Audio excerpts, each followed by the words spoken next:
अस्सलाम वालेकुम फ्रेंड्स, मैं हूं नुमान और आप देख रहे हैं मेरा यूट्यूब चैनल ज़ीमर टीवी। फ्रेंड्स, आज की इस वीडियो में इस टॉपिक के ऊपर बात करेंगे कि आप ओमान के विजिट वीज़े को वर्क वीज़ा में कन्वर्ट कर सकते हैं या नहीं। तो फ्रेंड्स, आप डायरेक्ट इसको बिल्कुल भी नहीं कन्वर्ट कर सकते। उसका तरीकाकार मैं आपको बता देता हूँ कि आप क्या कर सकते हैं। फ्रेंड्स, अगर आप इंडिया, पाकिस्तान या बांग्लादेश से ओमान के विजिट वीज़ा के ऊपर आके जॉब सर्च करना चाह रहे हैं तो यहाँ पर आपको किसी कफ़ील की ज़रूरत पड़ सकती है कि जो आपको स्पॉन्सर करे।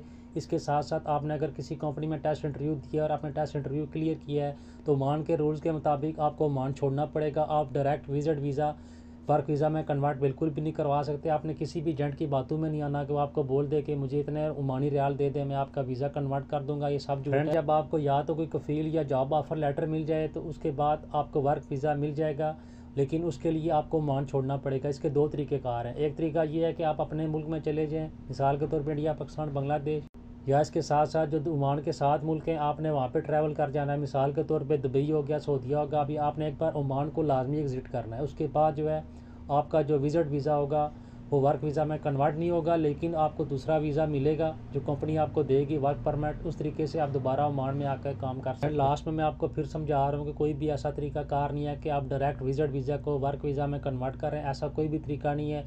जो तरीकाकार था मैंने आपको समझा दिया। या तो कोई कफ़ील आपको पकड़ना पड़ेगा, इसके साथ साथ या कंपनी देकर जब आप वहाँ पे टेस्ट इंटरव्यू क्लियर कर लें उसके बाद आपको जॉब ऑफ़र लेटर मिल जाए तो कंपनी इसकी ज़िम्मेदार होगी कि वो आपको वीज़ा भेजेगी। उसके लिए आपको ओमान लाजमी छोड़ना पड़ेगा, एग्ज़िट करना पड़ेगा एक बार। उम्मीद करता हूँ छोटी सी मालूमाती वीडियो आप लोगों को पसंद आई होगी। अगर वीडियो अच्छी लगे तो उसे लाइक करें और किसी भी किस्म का कोई सवाल हो तो नीचे कमेंट सेक्शन में मुझसे लाजमी पूछें, मैं आपको उसका रिप्लाई करूँगा। Thanks for watching this video. अल्लाह हाफ़िज़।